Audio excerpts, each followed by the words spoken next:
Hello, everybody, and welcome back to the Logos Project. This is your host, Dom, and in today's video, I'm joined once again by Drew, and we are continuing our series on the Dom and Drew Show on the Second Vatican Council, the document on which is the decree on the apostolate of the laity.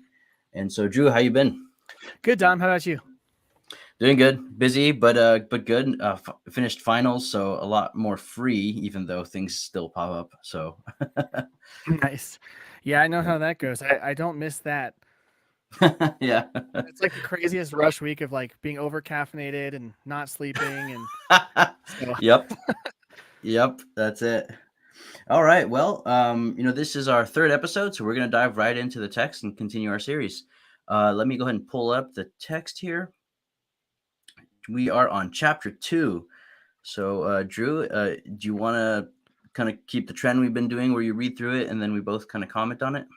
Yeah, that works great for me. Is that big enough, Dom? You can see that on your I end can for see it everybody fine. watching? Yeah. Okay, perfect. Yep. Cool. So, chapter 2. Christ's redemptive work, while essentially concerned with the salvation of men, includes also the renewal of the whole temporal order. Hence, the mission of the Church is not only to bring the message and grace of Christ to men, but also to penetrate and perfect the temporal order with the spirit of the gospel. In fulfilling this mission, this mission of the Church, the Christian laity exercise their apostolate both in the Church and in the world, in both the spiritual and temporal orders. These orders, although distinct, are so connected in the singular plan of God that he himself intends to raise up the whole world again in Christ and to make it a new creation, initially on earth and completely on the last day. In both orders, the layman, being simultaneously a believer and a citizen, should be continuously led by the same Christian conscience. Awesome. Yeah. First thing that comes to my mind is this distinction between the temporal order, the civil sphere, and the church itself, which is the spiritual order. But it also says that although distinct, you can't separate them. And this is actually why the laity have a duty to bring the gospel to the temporal sphere. So I think it's a nice balance there between not separating those worlds to kind of create a secular sphere that is devoid of God, nor mixing them, thinking that the church is some kind of a political entity, that can actually, Right. use power in temporal ways. So, Right. Yeah, and I mean this is such a it's such a pertinent topic, right? Because I think a lot of people have this implicit sort of dualism in their mind, and I think we talked about yeah, this on the last episode. I mean, it's so yeah, common that I see, just anecdotally in my experience in my parish and with people that are Catholic, that there's like your spiritual life and then your work life, and those are kind of separate. Or even your affairs in the world might be, how does that relate to the gospel? Like people have this block in their mind about thinking about those, but the church wants to say that, I mean, they're not just related, but they're inseparable, right? Like you were saying. yeah. In a weird way, I don't know. It's just as we were reading through it, and then as you were talking, I'll be interested to see your reaction to this. It made me think of Unum Hmm. Sanctum in some ways. You know, Yeah. I don't know how necessarily directly related they are, but just Hmm. that idea of like there's like the two swords, right? And then the spiritual and the Yeah. temporal are necessarily linked, and that at least in Unum Sanctum, everything must be in submission to the successor to Peter. Well, in the same way here, like Hmm. every part of our life must be connected to the same Christian conscience. Everything must be through through the lens of our faith in Christ. Hmm. No, yeah, you bring up Unam Sanctam. I mean, um, that's yeah, that might be a video on its own. But Yeah. I think there's a differentiation between, of course, the as you said, the temporal sword and the spiritual sword. And the spiritual sword is called a sword to kind of distinguish it, but with the temporal one. But it doesn't mean it's a sword of political power, right? It's a Right. spiritual sword, and so Right. it has to do with precisely with the faith and Hmm. with the authority of the truth, as opposed to Hmm. the power of legislation when it comes to a just society. That's the role of the king. But I think what is Urban the Eighth, I think it was saying to Philip the Fourth was, you can't set yourself up as the head of the Church of France because the church is one. Right. And Right. so I think a lot of people miss the context. He's talking to Catholics saying you can't have two popes. People Right. will Sanctam and apply it today saying, see, if you're faithful to the church's tradition, then there's no salvation outside of the church. Protestants are going to hell. Or, it's a very ahistorical reading, but that's, again, fascinating Right. conversation. But yeah, Right. Yeah. Like I said, it was just a thought I had, probably because I've been reading Unum Sanctum, but for yeah. other purposes. But just the continuity of the Hmm. church's role in the world, right? Like you said, you can't have two popes, you can't have two authorities. Well, in the same way, you can't have a divided like temporal life from your spiritual life. And Yeah. I guess reflecting on it, it really this passage makes it clear that, I mean, the social teaching of the church is one of the things I start to think through, I guess, when I'm reflecting on this passage, that Yes. it's Yeah. not just like the spiritualization of the gospel and it has no role in our world, because I remember as a Protestant, there was Hmm. this idea that, especially, I think we talked before about people in certain Protestant groups just socialized the gospel, others just made it this spiritual thing. They didn't have the blend of the two like the Catholic Church has. But there was this temptation in a lot of more fundamentalist and really conservative evangelical circles to say, the world's going to hell, literally. So like, don't worry about it. Like you Yep. can litter, eat McDonald's, treat your body like trash, treat the world like trash. It's all going to burn anyways, right? And same thing with society. Like there are certain eschatologies in Protestantism that necessitate that the world just gets worse and worse and worse in spite of what we do. Um, Yes. and this is saying the opposite. It's like, even though obviously the church is not saying that we can have some sort of perfect utopia on this side of heaven, it is Hmm. saying we should work towards, bringing everything in submission to Christ and in society. Like that should be our efforts. It's, how can our communities more fully exemplify the ideas the church has, and not just the ideas, but they actually incarnationally live the Christian life, which is Yeah. way more like exciting to live out than just like, well, the world's gonna get crazy, so just make sure you're at Yeah. the potluck on Sundays more than you're at the movie theaters, and just write it out.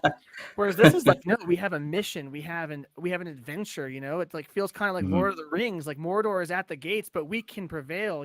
As opposed to just, yeah, they're gonna take over everything, and then you'll eventually get raptured out. Yeah. No, it's funny you bring this up, and we'll move on, because I had a friend who said, you guys talk too much. You just want to hear the text. But uh, anyway, stupid friend. So the point being,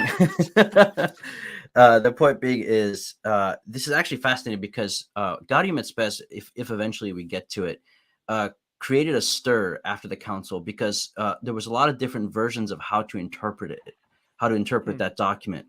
And a lot of different versions that take certain texts that on a literal reading can lend themselves to the various interpretations. But it really has to do with the relationship between the temporal sphere, between the world, and the spiritual Hmm. sphere between the church. The relationship between the church and the world is really what Gaudium et Spes is about. Now, Hmm. I want to say this paragraph right here and what you brought up and the conversation we're having, I want to point to our listeners to Pope Benedict's Deus Caritas Est. It's a crucial encyclical and it's not long and it talks very clearly and specifically about the very thing we are talking about right now.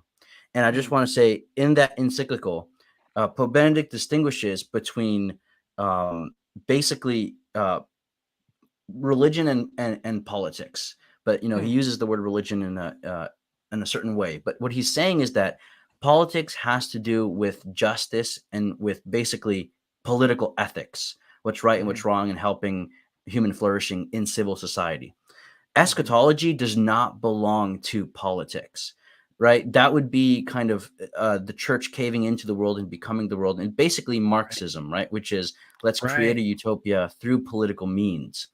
So Right. Benedict wants to say that eschatology belongs to the church and political ethics belongs to the state. Hmm. And I strongly recommend that encyclical. It really goes through this very clearly and slowly walks the reader through this distinction. And he says that um, it's precisely the Eucharistic charity that is inflamed in us at the liturgy, which sends us out to bring about a world of charity in civil society, which is what we're talking about.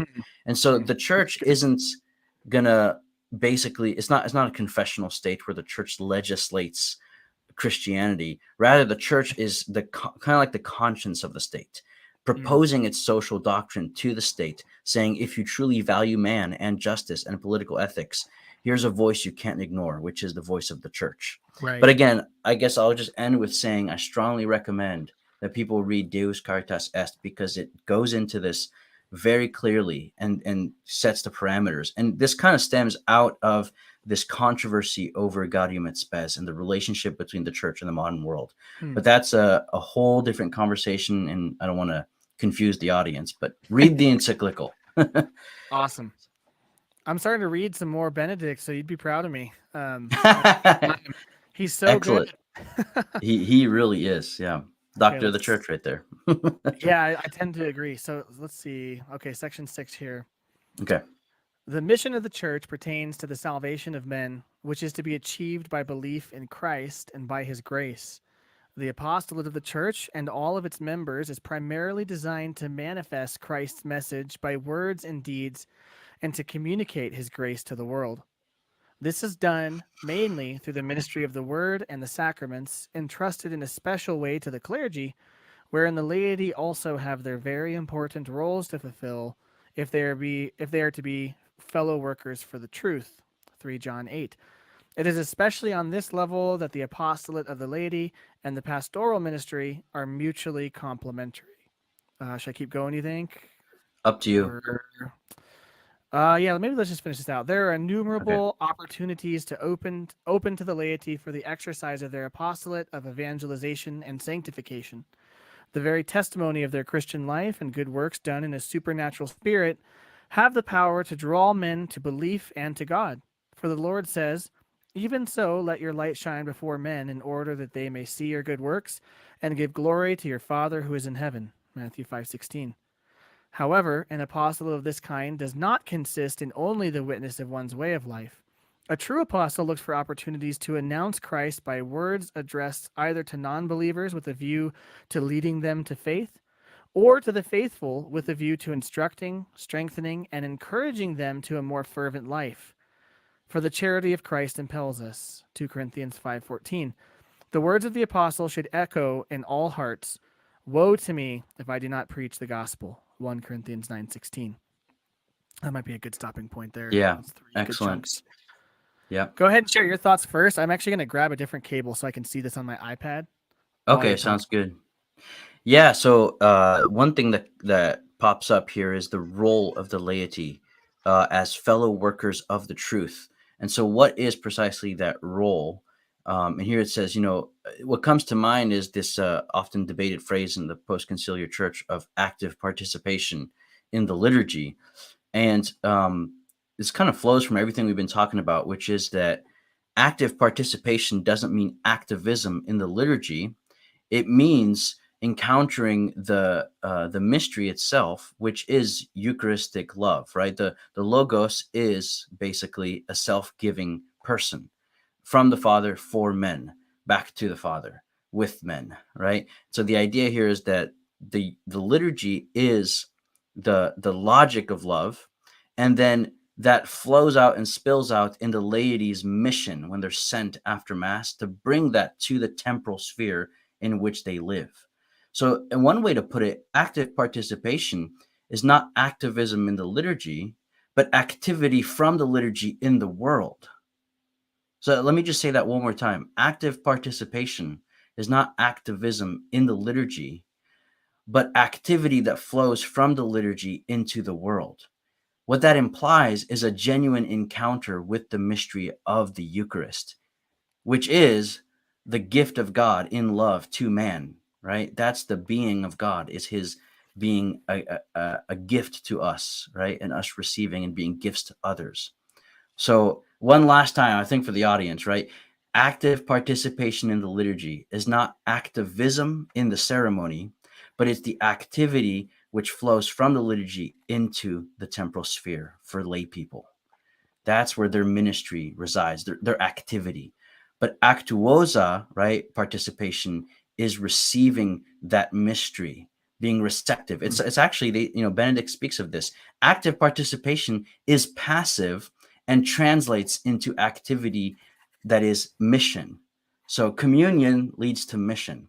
So I think we really need to wrap our minds around that to properly understand the relationship between the liturgy and the church's charitable work in the world.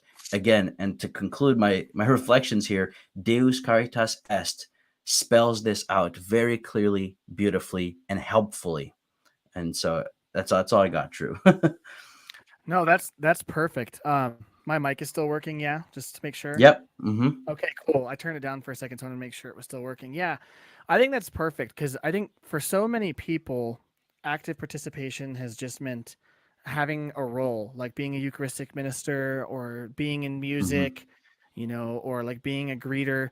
And those are all wonderful things, sure. But like you're saying, like the point of it is to be so caught up in what's happening in the Eucharist and transformed by it that we can be sent out to do this. I think a lot of that misconception Yes. too comes from a cultural understanding of activity as opposed to like a Yes. spiritual understanding of activity, right? Like Yes. like you can have active waiting. Like that's kind of what Advent is about, right? We're in the season of Advent Yeah. and we're waiting, we're hoping, but it's not like we're just sitting here twiddling our thumbs, like, oh, Jesus is gonna come back someday. Da, da, da, da, da. Yeah. When can I put my decorations up? Yeah.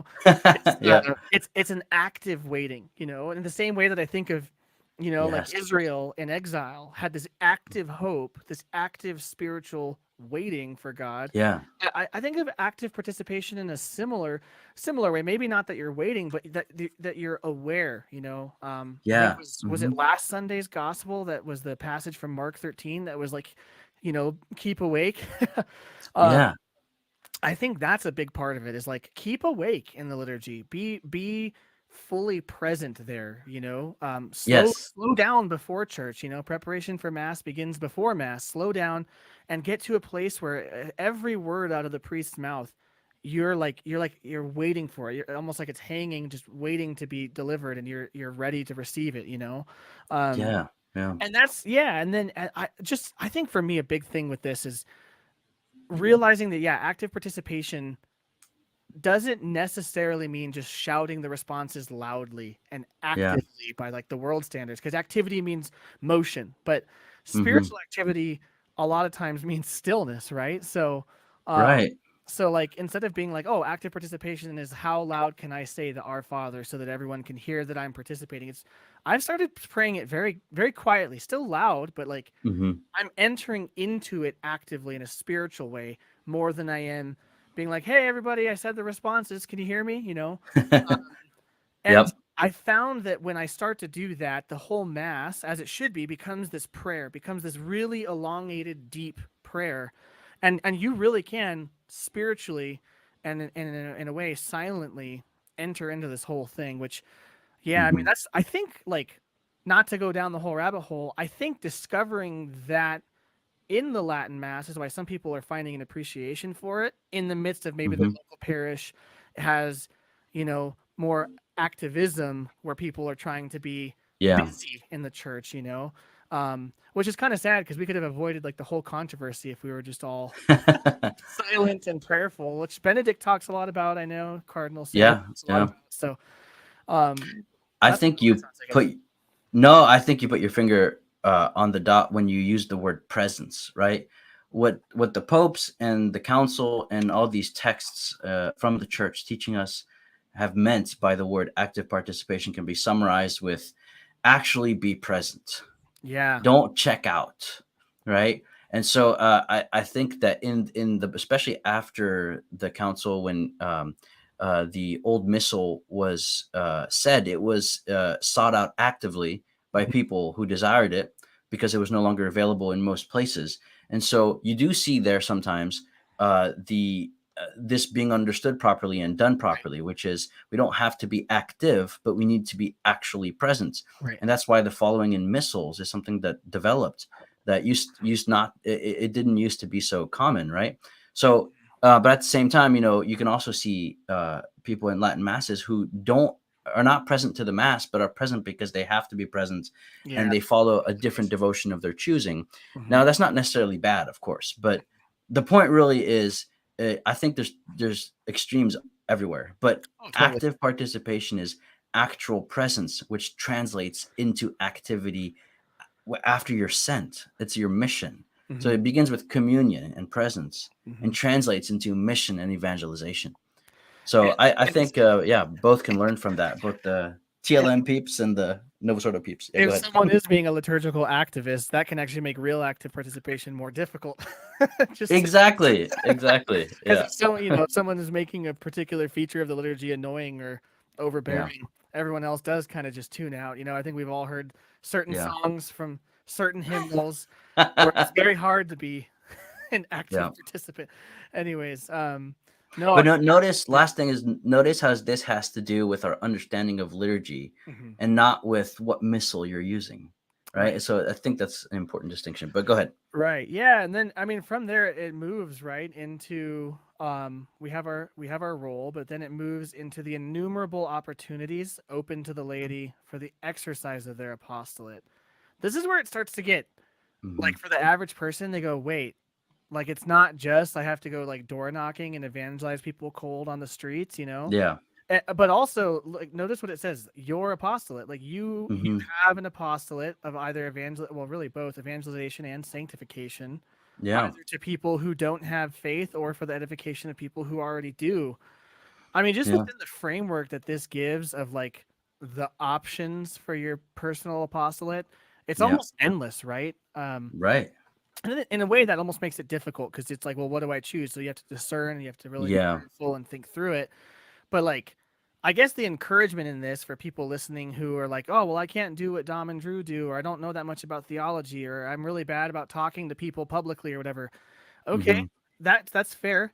Maybe God might draw you into that out of your comfort zone. Totally fine. Or maybe your charism is something totally different. And we've talked about Yeah. this on prior episodes, but look at how broad the options are. So you don't have to be like everybody else. You can find the thing that God has specifically called you to that's in this framework, and then Yeah. then there's sort of an obligation to let your light shine before men. Um, Yeah. I Yeah. also Like, are you a yeah. student? Sorry. Go ahead. Oh no, go ahead. You were responding to what I. Well, I was just gonna confirm. I would agree with that. Which is like, are you a student? Are you a lawyer? Are you a businessman? Are you a construction worker?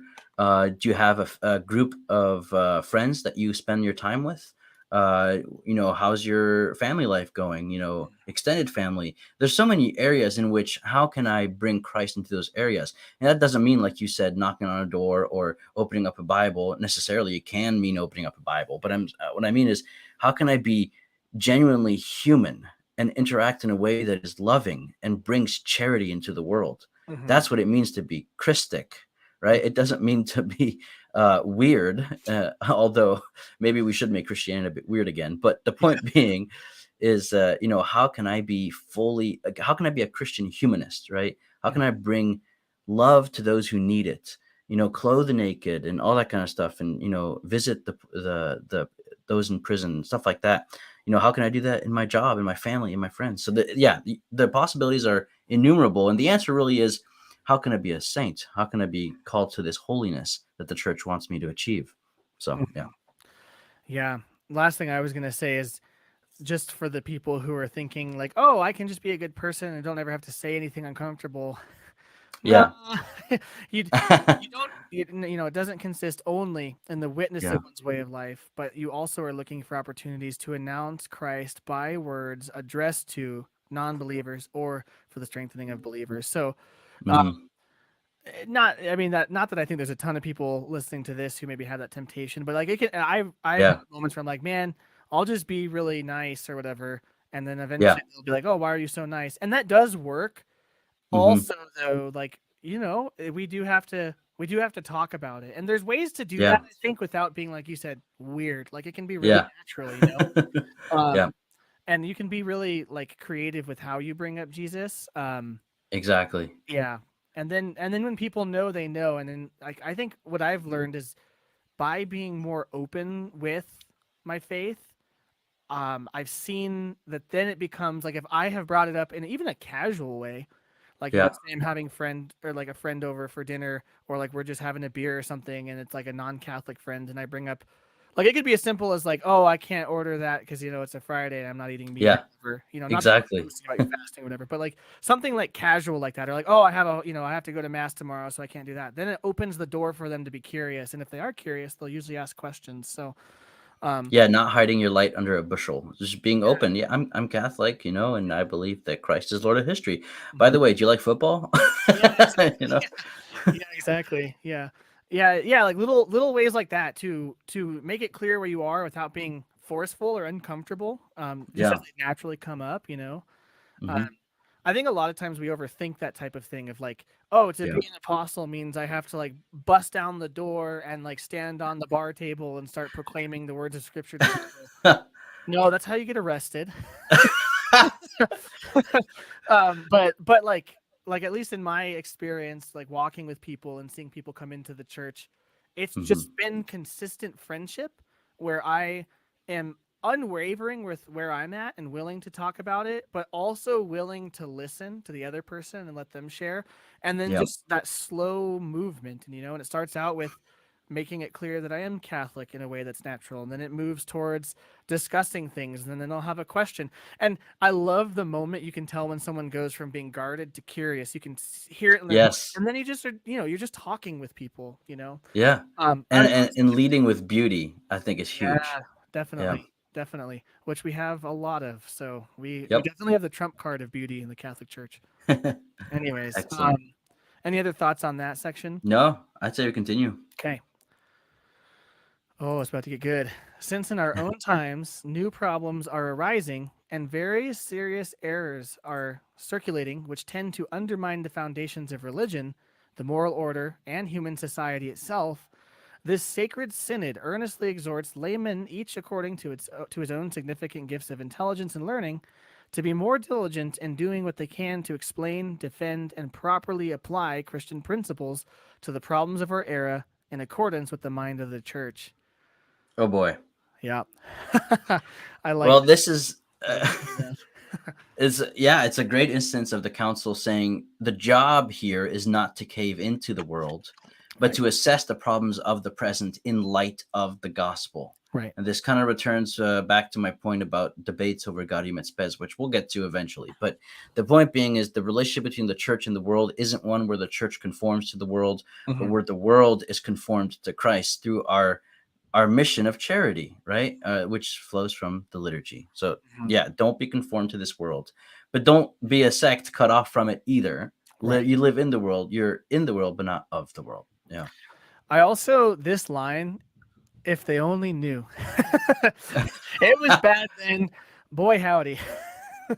New problems. Yeah. Hmm. There's so many things in the documents of Vatican II that are like that I'm like, wow, if they were writing this in the 60s, Yeah. like the guys who were around to see some of the stuff that happened, they're like, yo, this is prophetic in so many ways. Yeah. Um, Hmm. yeah, I mean, I think you're exactly right, though. I mean, this is what when I read Vatican II, I was like, how are people not getting this? It's Yep. such a good strategy. Like theological stuff aside, like let's just think about this in terms of strategy for a minute. It's such a Yep. good strategy to activate people in the world, like in their context, right? Hmm. To do this. And this might be a bit interesting to bring up, but like frankly, this is kind of what progressivism has done, right? They Yeah. have earnestly exhorted their laymen to Mm. apply, defend, and properly institute Hmm. principles of progressivism in every major institution, right? And it was really effective. Like, you go back and you look at America's thoughts on socialism and communism around the time of Hmm. writing this, very negative. You look at it now, very positive, right?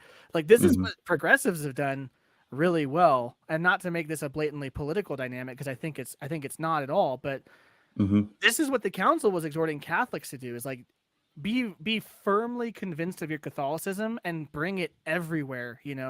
Um, Yeah. and yeah, this compartmentalization thing, like, no way. Be diligent in doing what you can to explain, defend, and not just explain it, defend it, but properly apply Christian Yes. principles. And that's huge. Imagine if we had been as a church, as lay people, doing this since the 60s. I think we'd be in a different place in the world potentially. Agreed. Yeah, and that passage from Second Peter comes to mind about giving a defense for the hope that is in you. I Mhm. mean, I'm glad you highlighted that sentence there. Properly apply Christian principles. I think that you're right. We did fail in that, and I think a lot of people realized that and tried to kind of sound the alarm bells. And so we have some good prophetic voices after the council, but Mhm. the cat was let out of the bag. So yeah, Mhm. Good deal. Okay. So we can move on. ready for section 7? Yeah. Let's do it. God's plan for the world is that men should work together to renew and constantly perfect the temporal order. All those things which make up the temporal order, namely the good things of life and the prosperity of the family, culture, economic matters, the arts and professions, the laws of the political community, international relations, and other matters of this kind, as well as their development and progress, not only aid in the attainment of man's ultimate goal, but also possess their own intrinsic value. This value has been established in them by God, whether they are considered in themselves or as parts of the whole temporal order. God saw that all he had made was very good. Genesis 1:31. This natural goodness of theirs takes on a special dignity as a result of their relation to the human person for whose service they were created. It has pleased God to unite all things, both natural and supernatural, in Christ Jesus, so that in all things he may have the first place. Colossians 1:18. This destination, however, not only does not deprive the temporal order of its independence, its proper goals, laws, supports, and significance for human welfare, but rather perfects the temporal order in its own intrinsic strength and worth, and puts it on a level with man's whole vocation upon earth. That's a dense passage, Yo. and um, yeah. So I've been reading a lot recently about the debates over Gaudium et Spes because this I think is directly related to it. So what I think the council is like at pains to do here is it's kind of like trying to find the right words to articulate a new vision of the relationship between the church and the world. Mhm. And you can tell in this paragraph, it's intent in affirming the integrity of the temporal sphere, but at the same time, it doesn't want to give it a kind of self-enclosed, satisfied, how to put it. It doesn't want to say that it can be independent from God's revelation, right? Because that means that, like, this Christ dying for us thing is a nice thing you can add on top, but we don't really need it, right? Right. And so let's see, it says, I think here it says, as well as their development and progress, not only aid in the attainment of man's ultimate goal, but also possess their own intrinsic value. So it's affirming simultaneously an intrinsic value as well as a direction towards the beatific vision. Mhm. So it's affirming kind of like a distinction between the natural sphere and the supernatural end, Mhm. as well as saying that the supernatural end is the end of the natural sphere. So Mhm. it's kind of it's riding the line, if that makes sense. And so Mhm. I think this is because of the debates going on around this issue on the council floor. But I just wanted to point out, it says here, this value has been established in them by God. So talking about the kind of the autonomy of the temporal sphere, Mhm. whether they are considered in themselves or as parts of the whole temporal order. Mhm. I think that's important, that phrase there, parts of the whole, Mhm. because what it's showing is that each part in a whole has its own logic, its own kind of its own structure that is identifiable, but it is a part of a whole, which means it can't be understood apart from the whole. So Mhm. what I'm trying to say is that the temporal sphere has its own logic, its own structure, but it can't be understood apart from the spiritual sphere. Mhm. So I think that's a way of both affirming that the church shouldn't meddle in things that belong to the state's capacity when it comes to political ethics and legislation and the wielding of power, but also that the temporal sphere can't exist on its own apart from the end of man, which the church proclaims. So Right. you see what I'm saying? I think it's trying to ride this balance between, you don't want to separate church and state, but you also don't want to collapse them into each other, right? Yeah, exactly. I mean, and like just to to parse that out. I mean, if you think about it, like just practically in examples where the church and state are the same, like I'm thinking about like post-reformational Protestant states where like Yeah. like the Anglican Church and stuff. There becomes issues with that where like the person in power has like they kind of become God in their own mind, right? So you have that issue. Hmm.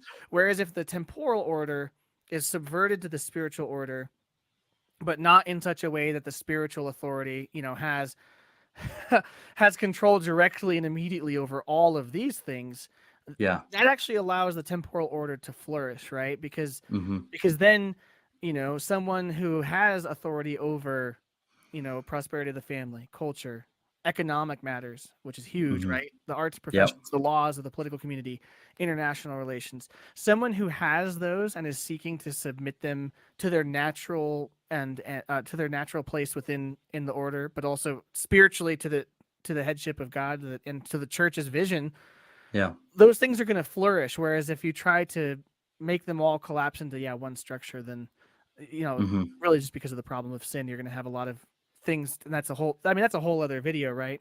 I think Yeah. the very next line from, I mean, I had this highlighted as you were reading it, but this Hmm. natural goodness of theirs takes on a special dignity as a result of their relation to the human person for whose service Yes. they were created. I Yes. think this line is so important as we think of like the Catholic vision of Hmm. culture, economics, especially the arts, the professions, laws, politics, international relations, all these things.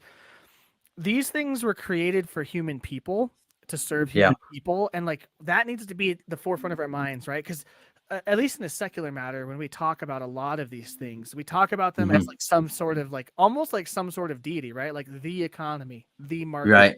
the culture, you know, the Yeah. arts community, um, like we talk about these things as though they have like a mind of their own, not remembering that really they're just webs of complex human relationships with a specific, focus in mind or goal in mind or end. And then, like you said, they're all related, interrelated in interesting ways. And they I all find their value from God ultimately. So No, absolutely. I think I'm glad you pointed out that section about the person, right? How they really what did it say? As a result of their relation to the human person. So in other words, we can talk about the intrinsic coherence of temporal affairs, right? mhm, But we can't talk about them apart from the person. right, And guess what? We can't talk about the person apart from God. right, So, in other words, because these are different parts, right? We can talk about them in a sense where they're coherent and they have autonomy, but we can't talk about an autonomy that is so radical that it divorces them from the whole vision, right, which is that temporal things have an autonomy, but they are related to the person who is at work in them. right, The person has an autonomy because of his dignity, but he is related to God and his duty towards the truth. And then, right. therefore, everything, in a sense, kind of makes sense within the whole. And that's what that phrase means: parts within the whole. So it really is about this kind of grand participation in the ultimate end of all things, which is the beatific vision and the cosmic liturgy of salvation history. Yeah, I mean, this last line sums up what you just said perfectly. This destination, however, not only does not deprive the temporal order of its independence, its proper goals, laws, supports, and significance for human welfare, but rather perfects the temporal order in its own intrinsic strength and worth, and puts it on a level with man's whole vocation upon earth, which is exactly what you Yes. said. Like, right? It's in Yeah. light of our whole vocation, you know. I think this is where like if I was teaching this in like a classroom, I would do a sidebar and like to understand this, we should go to Hmm. Genesis 1 and really Yes. unpack especially the idea of Genesis 1 outlining sort of like the creation of like a cosmic temple, right? Like that Hmm. whole way that when you compare it to ancient literature, it's like a temple text and you have God building the temple, so to speak, and installing all these functionaries, and then the priests of the temple, which is humanity, and then the image, which is also Yes. us, and then he reigns as the God whose presence is in that temple, and the whole cosmos is a temple. So all of these things which have their own proper independence, goals, laws, supports, yada yada yada, Hmm. but are strengthened and put on a level with our whole vocation, which is the cosmic priests, right? Like we're the cosmic priests, we're Yes. the image of God. So all of these things are interrelated towards that end, which is the Excellent. marriage of Yeah. heaven and earth, you know. So Yeah, and it uses the word perfects, right? Notice that. mm, I think that's important because that word perfects is a theological term again, which mm, refers to the way we speak of the relationship between nature and grace, which mm, is that grace perfects nature, which implies both a kind of intrinsic coherence to nature, right? That it, but it also implies a certain imperfection, but right, or else we yeah, wouldn't use the word perfect. So in a certain sense, nature isn't grace, and yet nature does require grace to reach its perfection.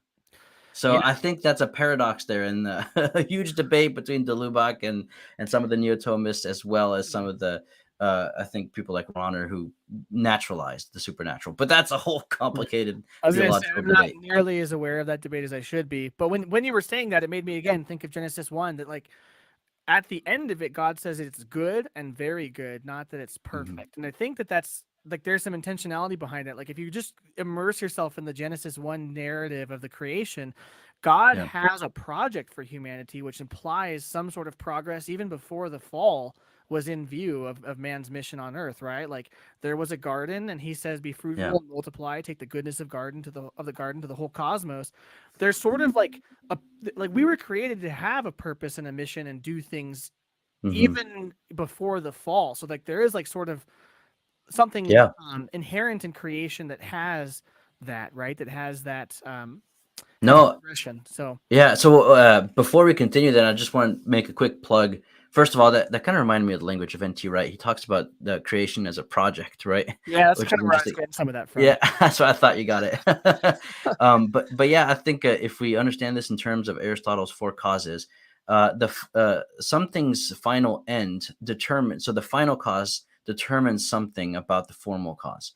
So if something has an end, which is supernatural, then you can't understand the natural apart from the supernatural. Now, Right. I know some people will freak out about that. There's all this conversation that I'm still actually trying to understand better. There's the debate over what is obediential potency and all that kind of stuff. The point being is that I did a video about this that sides with the Lubach that you can check out, but I'm still looking into it and I'm not fully sure where I land. But the Hmm. video is with Dr. Richard DeClue. I'll put it in the show notes. It's about this debate over nature and grace. And Dr. DeClue explains Henri de Lubac's position in the video. It's an audio. There's no actual video, but Hmm. it's an audio episode. So I just want to plug that. I'll put it in the show notes, and I'll leave it at that. Nice. That sounds like something I'm gonna have to go listen to later today. Yeah. Awesome. Well, shall we keep plugging away here? Sounds good to me. Cool. In the course of history, the use of temporal things has been marred by serious vices. Affected by original sin, men have frequently fallen into many errors concerning the true God, the nature of man, and the principles of the moral law. This has led to the corruption of morals and human institutions, and not rarely to contempt for the human person himself. In our own time, moreover, those who have trusted excessively in the progress of the natural sciences and the technical arts have fallen into an idolatry of temporal things and have become their slaves rather than their masters. Ooh. Mic drop. I just feel like Honestly, anyone who thinks that like, oh, Vatican II is so modernist, what would you call this? This is yeah, I don't even know how to comment on this other than rereading it. yeah, yeah. I mean, it's obvious. Like we were reading the last one. I think everyone had a footnote in their mind that was something along these lines of like, okay, Yep. asterisk, except for the fact that humans screw things up. Okay, well here's the document saying that. Like, Hmm. yeah. I mean, and it's so abundantly obvious. Like, I think of this. Oh gosh. There's that mention of original sin right there, Yeah. right? That's Right. important. Yep. Well, I think of I'm trying to remember who said it, but that the doctrine of original sin is the most empirically verifiable doctrine of the faith. Was Chesterton said that. that Yeah. Chesterton? I was wondering if it was Uh-huh. Chesterton. Yeah, and it's so true. Especially, I mean, this council is being written on the heels of some real history, right? We're talking World War One, Hmm. World War Two, communism. We're talking Yep. about all sort like Nazism. Yeah, all sorts of crazy shifts, and those were done in the name of progress natural Yeah. sciences, technical arts, right? And I mean, Mm-hmm. even today, how much more true is this? Yep. Idolatry of temporal things and have become their slaves rather than their masters. Ouch. Everyone, pull out your phone and tell me that their iPhone has not become your master to some degree, right? Like, Yep. this is more true now than Yep. it was then, or maybe not more true, but at least as true that yeah, there is corruption of human institutions and wow, contempt for the human person himself. Like this was Hello. written Yeah. before Roe versus Wade. Yeah, so like this Mm-hmm. was before like mass abortion, right? So but now think about the contempt for the human person. Like this, the weight of this the first time I read it, it like really hurt my heart because I was like, it's so glaringly and piercingly true. Yeah. And then that's going to lead into like the epic call to action for the next passages, I think. But Yeah. man, like all this beauty of like this is like almost like feeling the fall again. Like if you read this Yeah. last chapter verse that we read, and then this section, and then read Genesis 1 through 3, like that's what you're seeing is like this beautiful way in which everything has its supernatural end and should be ordered and how it should be done, how Yes. we should be involved in it, and then you see how greatly we've fallen and how horrible, like horrific it really is. Like, and if you have that 80,000 foot in the air view of this, Mm-hmm. man. Anyways, yeah, I guess that's my attempt at rewording No, through the beautifully like a said. narrative almost. Yeah. I completely agree. Yeah, I mean that passage is just, reread it. If you're watching this, pause and reread it. That's all I gotta say. Yeah. Yeah. And I mean, there's so many ways. Like you could almost take any social issue and Hmm. see the whole narrative of this passage play out with that social issue, right? Yeah, Like yeah, you could see it with the sciences, with technology, with moral and sociological things. Like it's yeah. yeah. Anyways, No, um, agreed.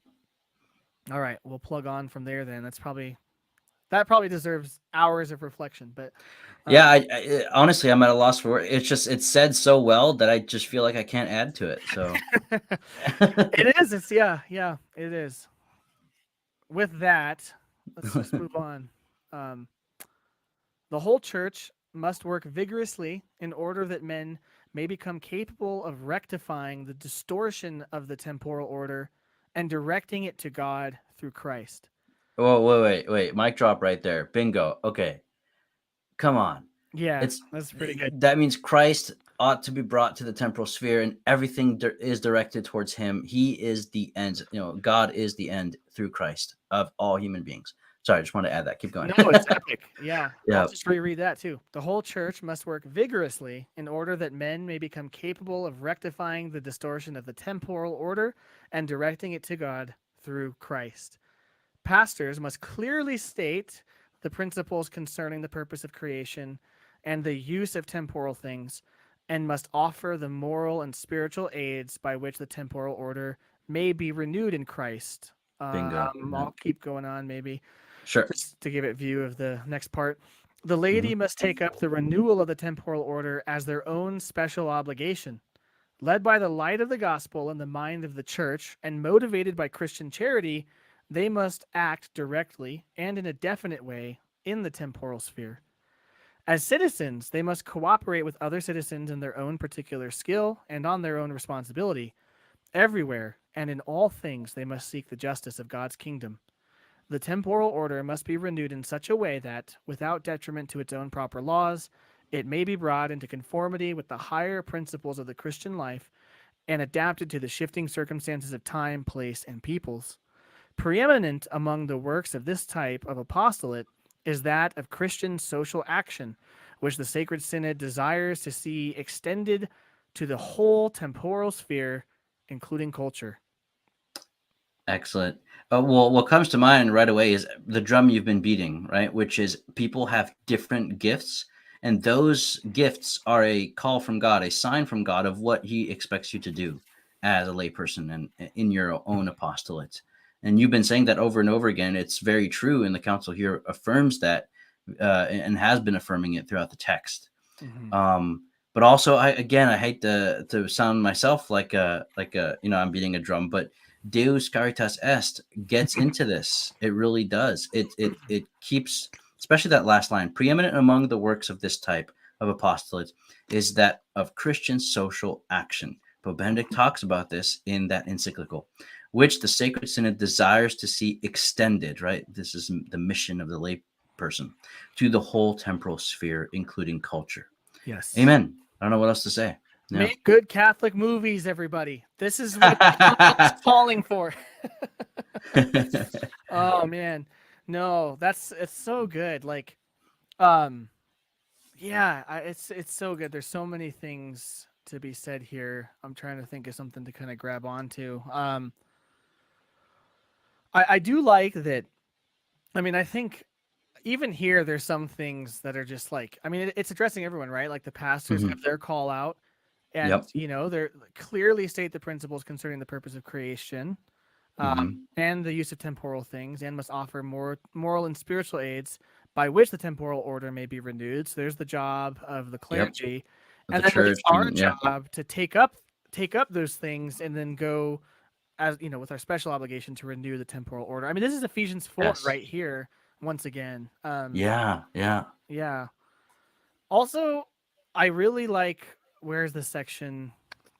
Here it is. Led by the light of the gospel and the mind of the church and Hmm. motivated by Christian charity, they must act in a definite way in the That's temporal excellent. sphere.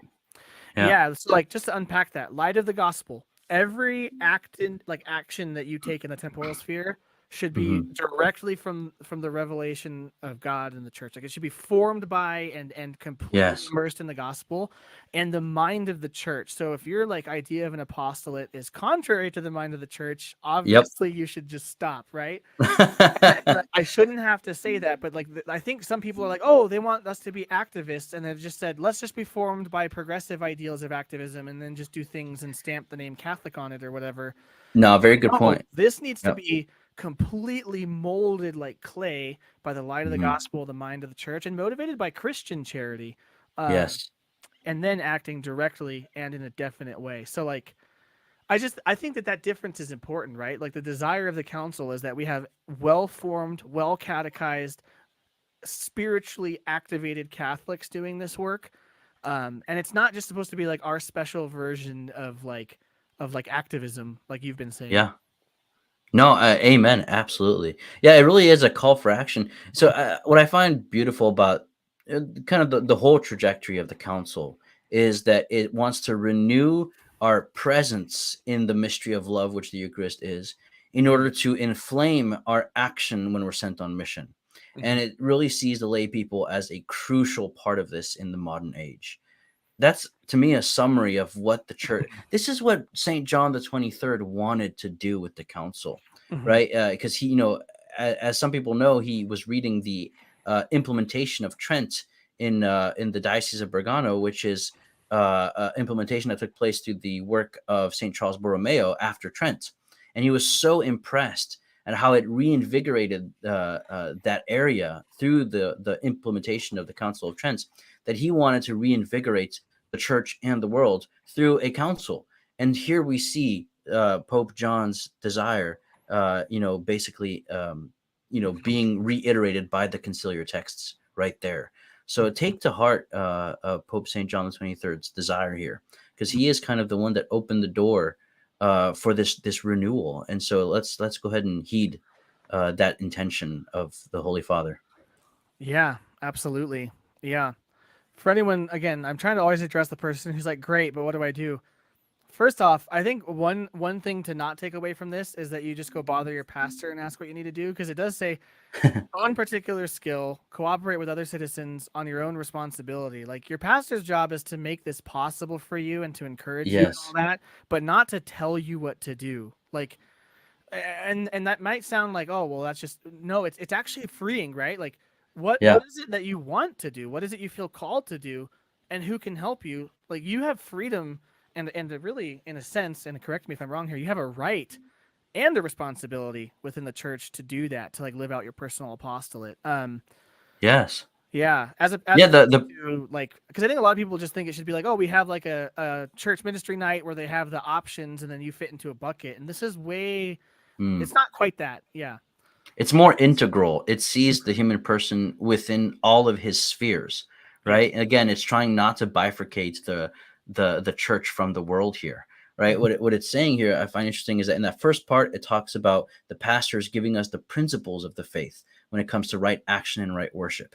And then in the second part, it says, when it comes to what to do, have at it. This is your sphere of responsibility, not the sphere of the pastor. The pastor gives you the principles, you come up with the action, Right. right?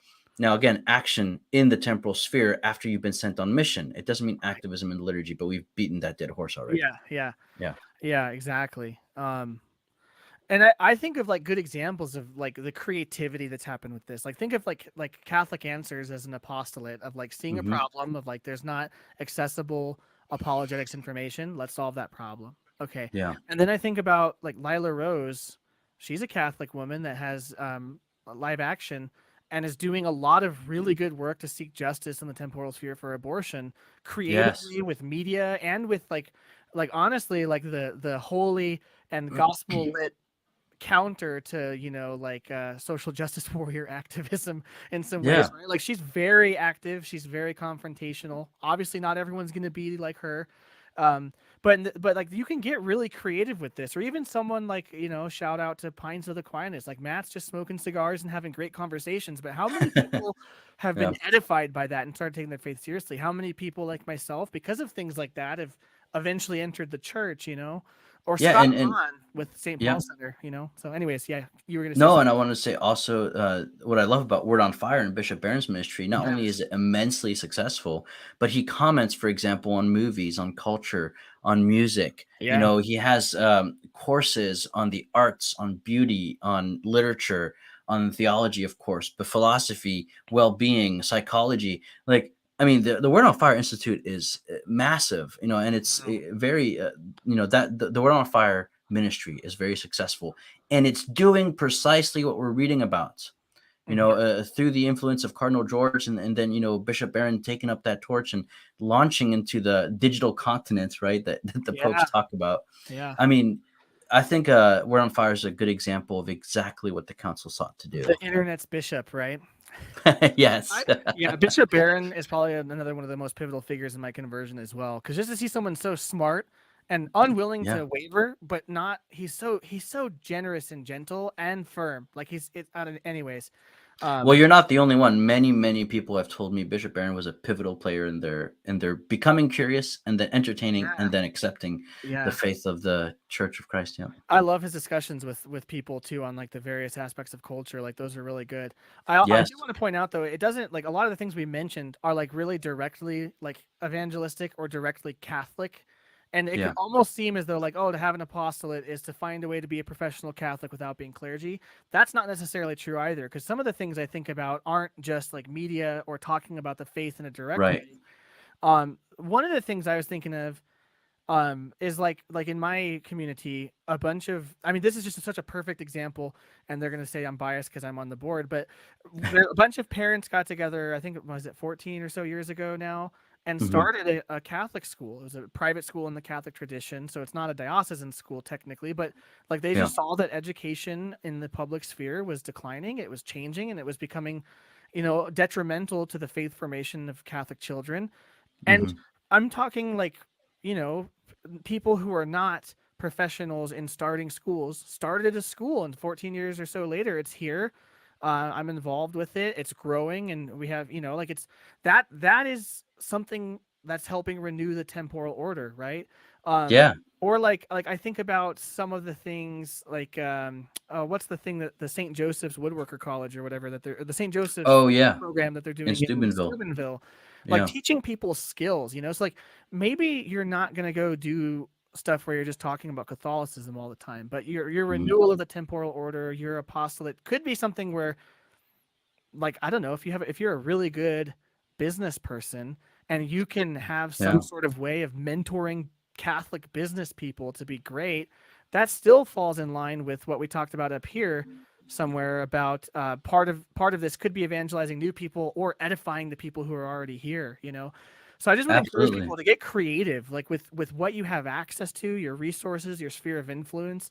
It doesn't have to be like, oh, I need to be the next Matt Fradd. So like, Drew, what podcast microphone should I buy? No, yeah, I mean, like, for example, the medical sphere, right? Yes. Bioethics and reproductive health and NFP, helping couples. I mean, There's also, let me think, in law, like, how can you make a difference in, studying law, becoming a lawyer, understanding the theory of law, writing something about it, an academic. You can be, you can just like, I mean, writing a book maybe about a good philosophy of motherhood, or, or it doesn't have to be academic. It could also be, homeless shelters, or addiction groups, or, mental health, or it could be art. You could promote certain kinds of art if you're a good painter, right? And finding a way to evangelize through your arts without being overly pietistic, but showing how the world does point to the true, the good, and the beautiful, even in ordinary things. That's the thing about Christianity, is that ordinary things are all extraordinary because they all bespeak God. And that's why I think that's what Bishop Barron was saying in these movies like The Departed, and all the movies he commented on. It's like, even in these movies that don't seem to be about God, because they are about human things, they are about God. Yeah, that's great. I had a professor. This was in my Protestant days. I had a Hmm. professor who talked about this, about like a theology of nirvana, which he said the shock value is crazy, but like in a weird way, like you can view art in this way where like even Yeah. depraved, completely secularized, nihilistic art, well, in Hmm. a way, it's actually theological insofar as it's reflecting on the, like nirvana particularly is reflecting on how much it sucks that the world is meaningless, if that were actually true, right? So like, Yeah. that can, you gotta be a little careful, I guess, but there Right. is a sense in which, like, and this kind of goes back to the whole idea of narrative, there's a sense in which only like all good stories are related to and come from the one true myth, right? That's what Tolkien Hmm. calls the reality we live in, the grand narrative of Jesus Christ. So inherent in all of these art forms and all these movies and all these songs is like a desire for the beatific vision, even if they never name it. Like you can probably see somehow, even if Yeah. you're totally on board with like secular postmodern agenda, there's Yeah. probably a sense in which they're contradicting themselves. It's very fun to try and go on that hunt too and find, No, because it's really, I yeah. No, I agree. It's funny because a good example. Jean-Paul Sartre, right? He's a kind of a nihilist French philosopher, um, and Benedict does something fascinating with him. Is he kind of takes up his theology, and actually Nietzsche, you can say the same thing about him, but especially Sartre, right? Benedict says, in a sense, he doesn't use these exact words, but in a sense, Sartre's philosophy is a theology of hell, um, because I mean, Sartre says that hell is basically the absence of God, right? And the self-determining of the unbridled freedom of the individual. Right. And so hell becomes the other person, and hell becomes existence, and death reminds us of the fact that we are in hell. Right. And Benedict is like, yeah, that's a theology of hell, all right, and he shows how it is, and then he gives the answer of the Catholic Church in light of Sartre, and it's quite brilliant. So you can use some of these negative things to show the positive. Just be careful, as you said, because some people maybe should stick to the lives of the saints and not reading Right. Yeah. Sartre. But yeah, Right.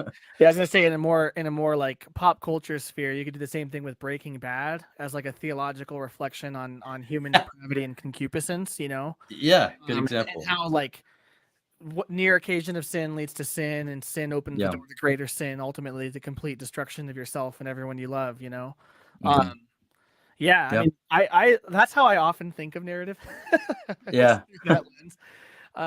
And it's actually really funny that you say this. I just we're really involved with our local community theater, and we Hmm. just filmed a play that I read. I do this. Sometimes I deconstruct the deconstructionists, right? Yeah. There was this play. Oh, what's it called? Coney Island Christmas. That was just we did a readers theater, and the basic. Gotcha. This will kind of derail us a little bit, but the point is good. The basic like plot summary is like a Jewish girl gets invited to play the role of Jesus in a Christmas play, and Mm. it really like borderlines on like offensive blasphemy on purpose. Yeah. 'Cause the lady who wrote it totally like total Yeah. social progressive communist, like all of the things, just wrap them up into a bow, and the play is basically it's that. Yeah. But it was really funny to me because this play was like trying to praise deconstruction, abandonment of tradition, um, you know, like Hmm. guiding your own life, creating your own rules, and then it was trying to also like really applaud this sort of tolerance in which everyone can disagree and still be okay, and no one has to be wrong. Everyone can be right in their own way. And Yeah. what's funny is the narrative it was trying to force to be the story fell so flat. And like I don't know if anyone else noticed Yeah. it, but I noticed I'm like it fell very flat. But there was a counter narrative hidden in the play where the mother was, and I mean obviously, you know, a conservative Jewish mother whose daughter is playing Jesus in a Christmas play. She was like, "What are we Yeah. supposed to do? Just abandon everything, abandon our people, our way of life, our hope, our way of prayer, and all of this just because we're in America?" Yeah. And the dad said, "It's America. No one's killing us." And I'm like, this is so funny if you read it the opposite way, because like this is exactly what we're seeing is the degradation of culture of like it's Yeah. fine. We don't need to. Anyways, so I'm a big No. proponent Yeah. of like counter narratives hidden within narratives because you can't make the narrative of that play actually work the way they wanted to. And reading it the opposite way is like a much better story of like the slow, tragic loss of identity and hope. And anyways, No, I think oftentimes a lot of this kind of literature and art that is nihilistic actually tells us something about man today. And, the question then becomes, well, why are we nihilistic? And right, how might I be nihilistic? And is that the right answer? Or is there, something going on here that's actually more interesting? right. So, So there you go, guys. There's culture. We're building culture by thinking on these things. That's how that relates. yep. Yeah, I love stuff like that. Like I often think like it'd be fun to do reflections on stuff like that too. So maybe I'll No, have to I do that agree. sometime. No, Um, last thing, because I watched a movie recently called The Creator. It's about AI, oh, I want and to see this. yeah, it was like I beautifully shot cinematography wise. yeah. So that's the thing. So the acting was phenomenal. The cinematography was really good. The music was very good, and so it was very appealing emotionally and drew you in. So I'm like, this has a lot of potential. But what fell flat was it's the way it dealt with. I'm not going to give the plot away, but it just fell flat because it's about is AI human, right? Does it have dignity? Hmm. And I wish I had explored that a little bit more in depth, and it felt a little superficial. But the Hmm. point being is that I walked away actually feeling nihilistic, Hmm. because it's not that is AI human, but the question then becomes, is what makes humanity human comparable to AI? Like if AI is basically advanced intelligence, then that actually reduces man. So I felt nihilistic about humanity through that Okay. movie. And I realized that movie made me feel uncomfortable because it was appealing emotionally. And yet it made me feel like I just in my mind degraded man, like to be something Right. subhuman. And so I think a recovery of Christian humanism and the dignity of man is a huge endeavor that the council is seeking to do in the face of these dehumanizing powers. But Mm-hmm. let's move on. Yeah. Man, yeah, we could talk about movies all day. Um, all right. While every exercise of the apostolate should be motivated by charity, some works by their very nature can become specially vivid in expressions of this charity. Christ the Lord wanted these works to be signs of his messianic mission. Matthew 11:4 through 5. The greatest commandment in the law is to love God with one's whole heart and one's neighbor as oneself. Matthew 22:37 through 40. Christ made this commandment of love of neighbor his own and enriched it with a new meaning. For he wanted to equate himself with his brethren as the object of this love when he said, "As long as you did it for for one of these, the least of my brethren, you did it for me." Matthew 25:40. Assuming human nature, he bound the whole human race to himself as a family through a certain supernatural solidarity and established charity as the mark of his disciples, saying, "By this all men know that you are my disciples, if you have love for one another." John 13:35. I'll read this. Oh, should I stop Go there? ahead. Okay. It's up to you. In her very early days, the Holy Church added the agape to the Eucharistic Supper and thus showed itself to be wholly united around Christ by the bond of charity. So, too, in every era, it is recognized by this sign of love, and while it rejoices in the undertakings of others, it claims works of charity as its own inalienable duty and right. For this reason, pity for the needy and the sick, and the works of charity and mutual aid intended to relieve human needs of every kind are held in highest honor by the church. I this is it feels like this was basically taken directly from Deus Caritas Est, which Hmm. obviously was written after this, Hmm. which shows you how Benedict's teaching in that encyclical is very informed by the conciliar texts. Again, I'll put a link to Deus Caritas Est, and I strongly recommend that people read through that encyclical because it's basically saying exactly this. The church, right? Charitable work belongs to the church. Like Mhm. it's part of its essence. The church, it has a duty to promote charitable work. So how the what's it called? Sorry, I always miss this phrase. The corporal works of mercy, right, and the spiritual Yes. works of mercy, helping the sick, the poor, the naked, the imprisoned, the people who suffer and who mourn. All of those things is absolutely crucial to the identity of the church as a community of love. Mhm. So important. Yeah, and it's something that the Catholic Church has always done really well, especially, well, I want to be careful how I say this, in contrast to other Christian communities. Like I had this is just a funny aside. I had this moment on my journey to Catholicism, but very early on, Mhm. like when I was at least I had crossed the border from being like Catholics are all not Christian to like, wow, actually there's a lot of beauty there.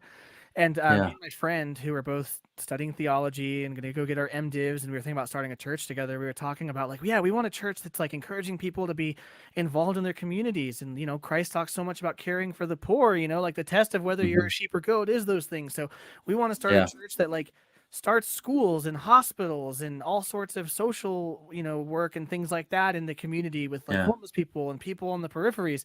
And then he looked at me, he's like, you mean the Catholic Church? And I was like, oh, yeah, they're already doing all that, huh? And it was kind of this moment of like we're trying to reinvent the wheel and like make the church in America great again. And then we realized like, oh, Yeah. Catholicism has just been like doing this the whole time. It's funny. Saint Lawrence is usually seen again. This is from Deus Caritas Est, but Saint Lawrence is kind of an icon of this, right? Which is he was told to give to the civil leaders the treasures of the church. So he gathered all of the accumulated wealth of the church communities and distributed it to the poor, and then brought the poor to the civil leaders, saying, "Behold, the treasure of the church," Mhm. So epic. which is And I'm sure yeah, they it's were thrilled. They were like, oh, no, I don't know how legendary or accurate that story is. I'm okay with it either being true or because oftentimes stories like that point to a profound reality, a yeah. historical reality, but they kind of put it in narrative form. But it doesn't matter. Sure. Either way, St. Lawrence stands out as an icon of that facet of the church, which Mhm. is interesting in Deus Caritas, as Pope Benedict points out that St. Lawrence is a deacon and that the diaconate as a office in the church is directly related to the work of charity. Mhm. Right? The diaconate was founded in order to minister the work of charity, while the priest handled the holy things, right, the sacraments, Mhm. and the deacons were like the right arms of the priest for precisely active participation in the Mhm. mission of the church, right? Mhm. Anyway, so So good. Yeah, no, that's I think that's true even today. I mean, like our deacons are really involved in prison yeah, ministry and in bringing the Eucharist to the homebound and things like that. It's really good work. Um, definitely. cool. Should 1 hour and 13 we? minutes. How much more you want to do? I'm up for whatever you're up for. Let's see. We got one, two, three.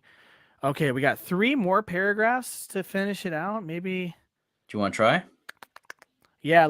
I'll just read through them, and then we Okay. can just reflect on whatever bits we want, and then maybe that's a Okay. good stopping point. Sounds Just so good. it's clear for everybody, we don't plan these at all. We are winging it. So Yep. if that's not already clear. Um, okay. At the present time, with the development of more rapid facilities for communication, again, if only they knew, if only they knew, with the barrier of distance separating men greatly reduced, with the inhabitants of the entire globe becoming one great family, these charitable activities and works have become more urgent and universal. These charitable enterprises can and should reach out to all persons and all needs. Wherever there are people in need of food and drink, clothing, housing, medicine, employment, education, Wherever men lack the facilities necessary for living a truly human life, or are afflicted with serious distress or illness, or suffer exile or imprisonment, there Christian charity should seek them out and find them, console them with great solicitude, and help them with appropriate relief. This obligation is imposed above all upon every prosperous nation and person. Americans are just like, no, scroll, scroll, scroll, scroll. um, in order that the exercise of charity on this scale may be unexceptionable in appearance as well as in fact, it is altogether necessary that one should consider in one's neighbor the image of God in which he has been created, and also Christ the Lord, to whom is really offered whatever is given to a needy person. It is imperative also that the freedom and dignity of the person being helped be respected with the utmost consideration, that the purity of one's charitable intentions be not stained by seeking one's own advantage or by striving for domination, and especially that the demands of justice be satisfied, lest the giving of what is due in justice be represented as the offering of a charitable gift. Not only the effects, but also the causes of these ills must be removed, and the help be given in such a way that the recipients may be gradually freed from the dependence on outsiders and become self sufficient. Therefore, the laity should hold in high esteem and, according to their ability, aid the works of charity and projects for social assistance, whether public or private, including international programs whereby effective help is given to needy individuals and peoples. In so doing, they should cooperate with all men of goodwill. Excellent. And those three paragraphs work very well together. They do. Um, all I'm going to say is two things. Number one, in the second paragraph, it speaks of one's neighbor, the image of God in which he has been created.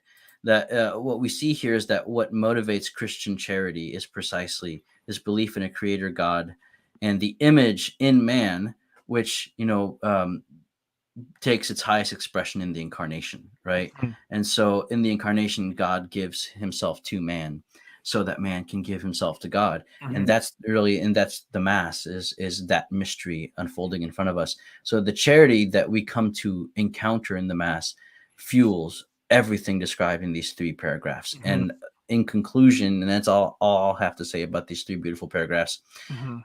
Deus Caritas Est speaks about this. This whole video is actually just a plug for Deus Caritas Est. No, I'm just kidding. Basically. Just replaces this video and uploads a reading of that instead.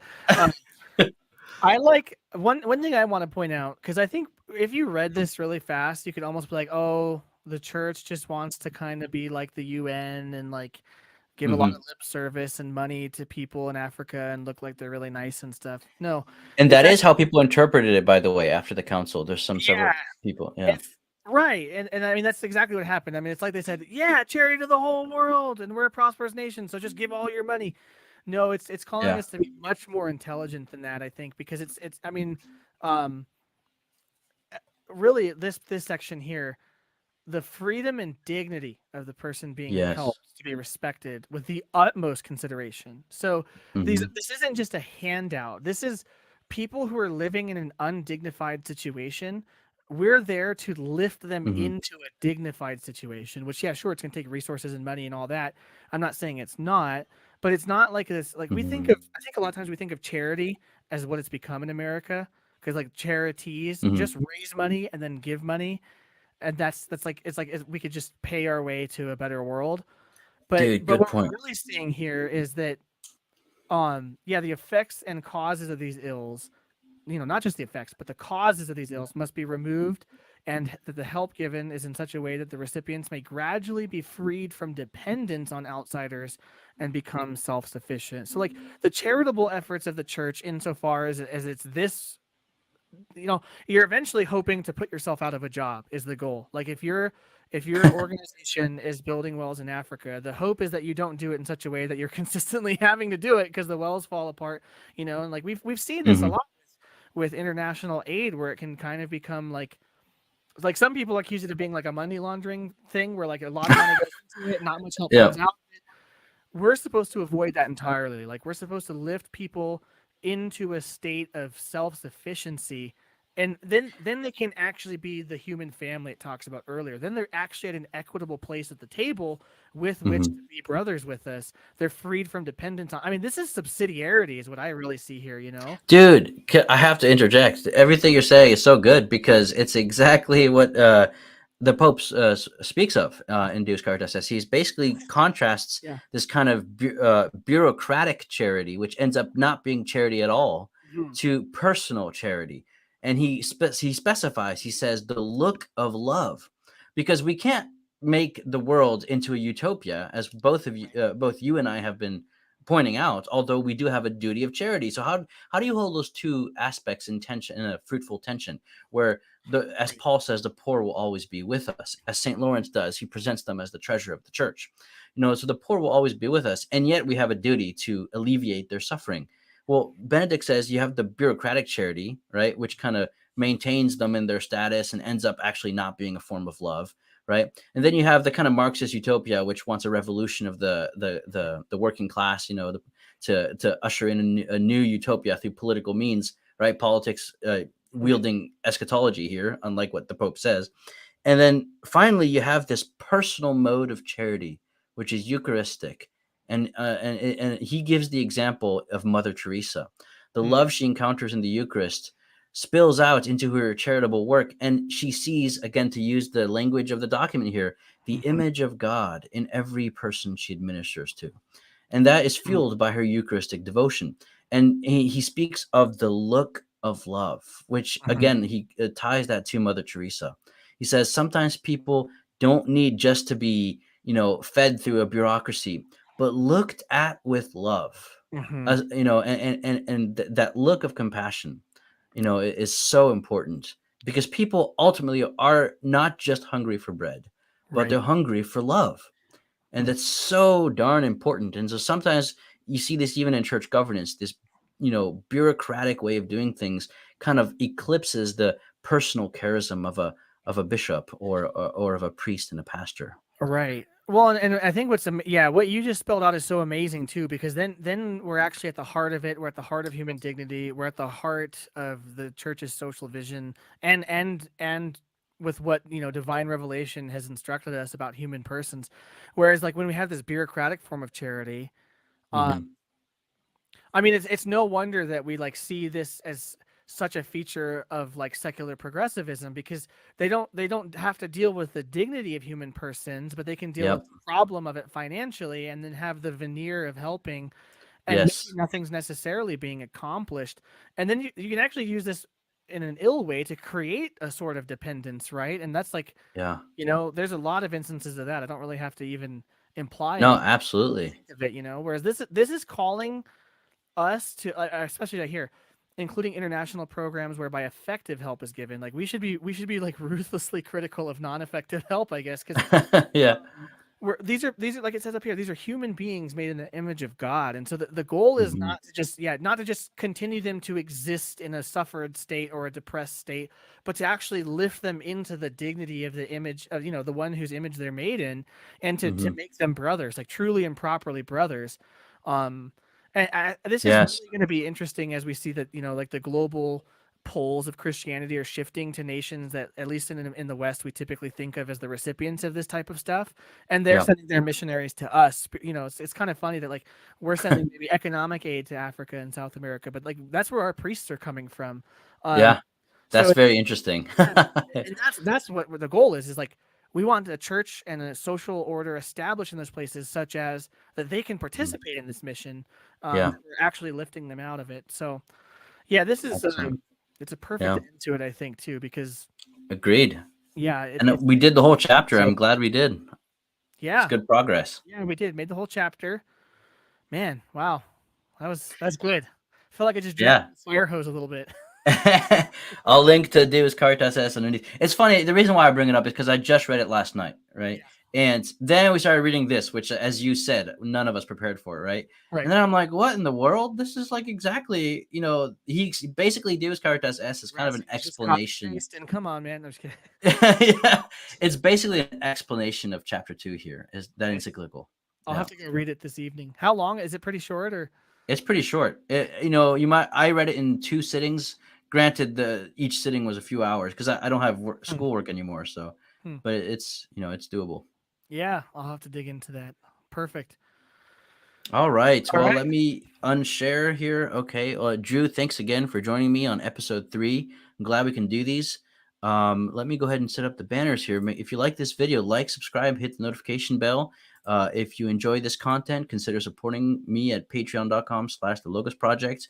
And you can support Drew as well at, what was your, It's uh, drewthecatholic.locals.com. drewthecatholic.locals.com as well. Subscribe. And so anything else, Drew, before we leave?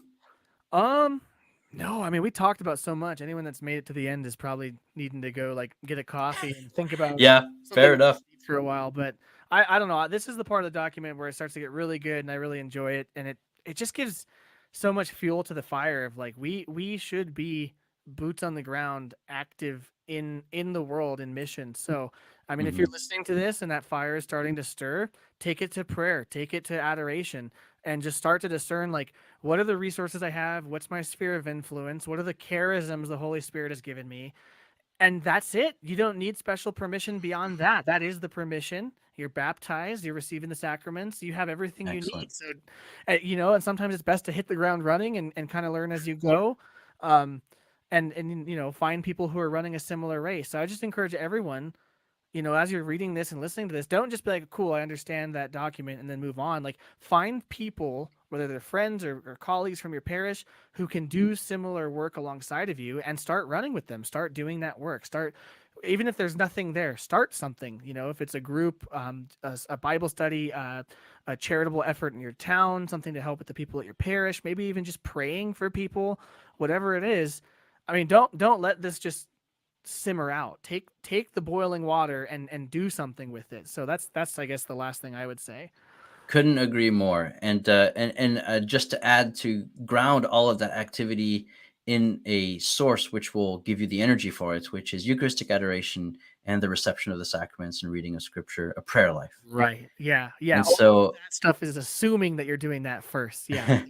no, yeah, couldn't agree more. So, with that, we'll see you guys for episode 4 next Monday if all goes well. So, Drew, thanks again, and audience, we'll see you guys next time.